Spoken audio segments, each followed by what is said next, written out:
தெய்வத்தின் குரல் 4ஆம் பாகம். குருகுலம் கட்டிகாஸ்தானம். குரு தட்சிணை.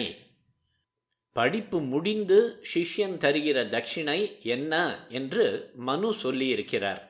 பசு, பூமி, ஸ்வர்ணம், வஸ்திரம், தானியம், காய்கறி, குடை, பாதரட்சை முதலியவற்றில் ஒரு சிஷ்யனால் எது முடியுமோ அதை தரலாம் என்கிறார். முதலிலேயே பேசிக்கொண்டு கொடுக்கல் வாங்கல் பிசினஸாக விருத்தியர்த்தம் கற்பிக்கும் வாத்தியார் கற்றுக்கொள்ளும் மாணவன் 2 பேரையுமே ஸ்ராத்தம் முதலான கர்மாக்களில் பிராமணர்களாக வரிக்கக்கூடாது என்றே மனு தீர்ப்பு கொடுத்திருக்கிறார். இப்படி கற்றுக் கொடுப்பவர்தான் உபாத்தியாயர் என்று ஞாபகம் இருக்கலாம்.